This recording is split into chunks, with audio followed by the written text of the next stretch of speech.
चौपाई फिर शंका भरी है।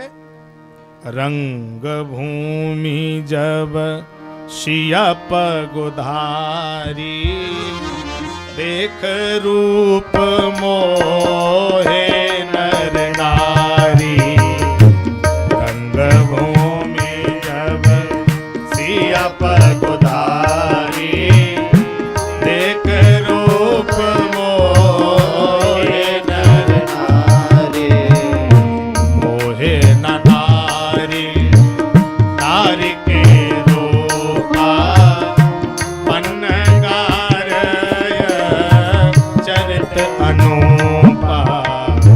मोहे न नारी, मोहे न नारी, मोहे न नारी।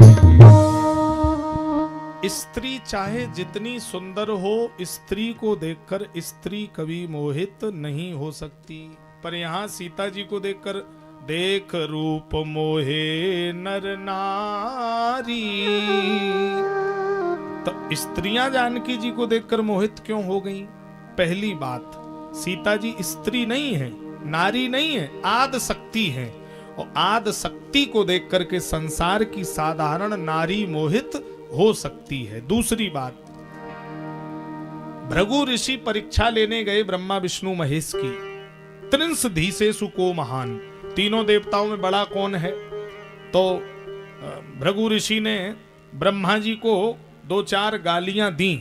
ब्रह्मा ऋषि क्रोध में आ गए, भृगु भागे, भगवान शंकर के यहाँ गए, कमंडल उठा लिया। शंकर जी आग बबूला हो गए, हमारी समाधि में विघ्न डालते हो।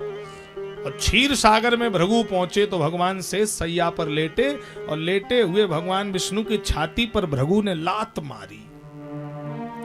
जैसे ही भगवान के सीने में लात लगी तो भगवान के कोमल कमल जैसे हृदय पर भृगु ऋषि के चरण का चिन्ह छप गया, और भगवान उठकर बैठे, रोने लगे। भृगु ऋषि के चरण पकड़ लिए, महाराज मेरी पत्थर जैसी कठोर छाती, आपके कमल जैसा चरण, कहीं चोट तो नहीं लग गई?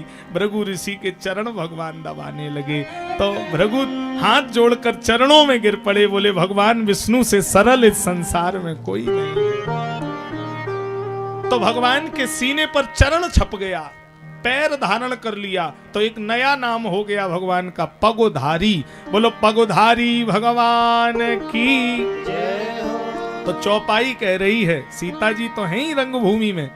रंग भूमि जब सिया, सिया साथ में कोई और भी है, साथ में कौन है? पगोधारी। पगोधारी राम जी खड़े हैं, तो नारियां पगोधारी को देखकर मोहित हो गईं, और पुरुष श्री जानकी जी को देखकर मोहित हो गए। देख रूप मोहे नर नारी। सीधे आपको धनुष यज्ञ में ले चलते हैं। अच्छा चौपाई पढ़िए आप लोग जरा मेरे साथ। भूप सहस दस एक बारा, भूप सहस दस एक बारा, लगे उठावन डरे न तारा, उठावन डरे न तारा, लगे उठावन डरे न तारा, लगे उठावन डरे न तारा।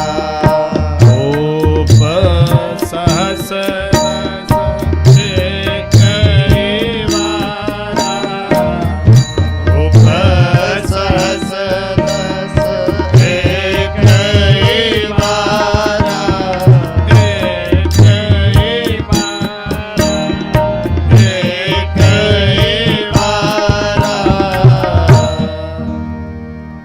धनुष यज्ञ में कितने राजा आए थे? चौपाई कह रही है भूप, भूप माने राजा, सहस दस, सहस दस। हिंदी में सहस दस को क्या बोलते हैं? 10,000। सहस 10, सहस माने हजार, 10 माने संख्या 10। कितने हजार राजा थे धनुष यज्ञ में? 10,000 राजा आए थे। तो सीधा चौपाई के पढ़ो तो भाव बदल रहा है। सीधा चौपाई पढ़ोगे, भूप सहस 10 एकई बारा लगे उठावन। चौपाई कह रही है एकई बारा लगे उठावन, भूप सहस 10 एकई बारा लगे उठावन। 10,000 राजा थे पर एक ही बार में 10,000 राजा धनुष में लग गए। और 10,000 राजा एक ही बार अगर लग गए थे तो धनुष कितना लंबा होगा? यहां से कम न्यू चंडीगढ़ है, इतना लंबा तो हो गई। लेकिन मान लीजिए अगर 10,000 राजा मिलकर धनुष तोड़ डालते तो सीता जी का विवाह किसके साथ होता?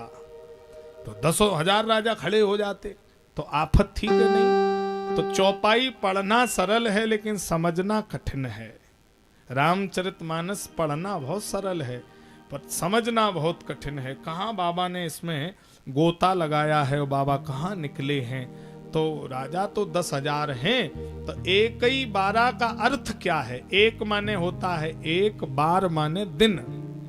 एक दिन में 10,000 राजा बारी बारी से लगे हैं, न कि एक ही बारात। एक दिन में राजा लग गए। तो तमक धरे धन मूढ़ नृप, उठे न चलय लजाय, मनहु पाहु भट बाहुबल,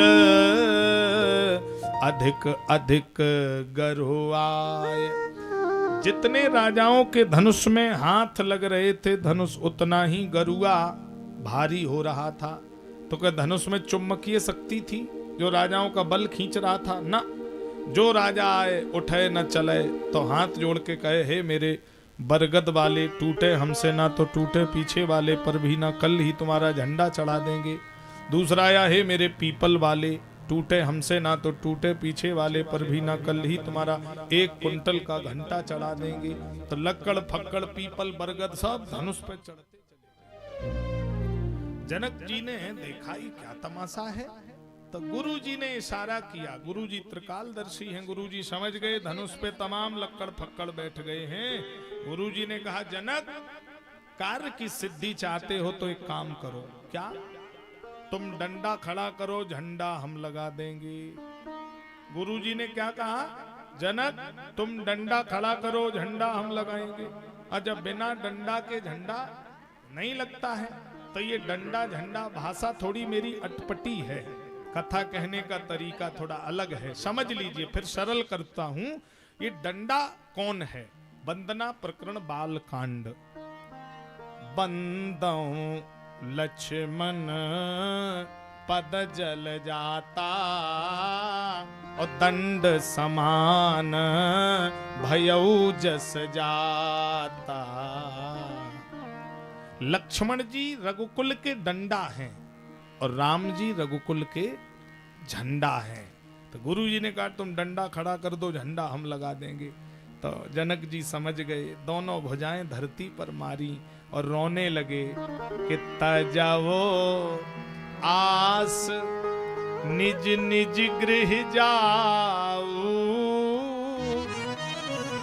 लिखा न विधि वै देही बिबाऊ। चले जाओ अपने अपने घर। मेरी बेटी कुंवारी रह गई, मैंने कैसी जग हसाई की। मेरी बेटी बिन ब्याही रह गई, वीर विहीन मही में जानी। आज मैं जान गया धरती वीरों से खाली हो गई है। इतनी बात कही तो लक्ष्मण जी शेष अवतार हैं, पृथ्वी शेष के सिर पे रखी है। लक्ष्मण जी बोले पृथ्वी रखी मेरे सिर पे, तुमने कैसे कह दिया कि धरती पे कोई योद्धा नहीं है? हम रखें, हमसे पूछो कितने योद्धा हैं। लक्ष्मण जी को क्रोध आ गया, खड़े हो गए लक्ष्मण जी। माखे लखन भाई भौवे। माखे लखन कुटिल भई भौएं, रदपट फरकत नयन रसौएं, कह न सकत रघुवीर डर, लगे बचन जन बान, नाय राम पद बोले गिरा प्रमाण, रघुवंशन में जहां कोई होई, तेई समाज कहे अस कोई, जनक कही जनक जस अंचित मानी, विद्यमान रकुल में जानी, काचे घट जिम डारो फोरी, शकल मेल मूलक जिम तोरी, तो प्रताप महिमा भगवाना, का बापरो पिनाक पुराना।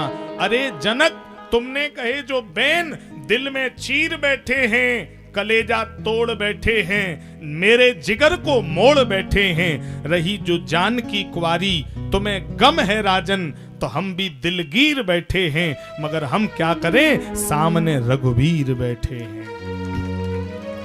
लक्ष्मण जी ने कहा अगर भैया ना होते तो अभी बता देता, 1 सेकंड लगेगा। सैकड़ों कोस तक ले दौड़ूं, इतना बल मेरी इस अंगुली में है।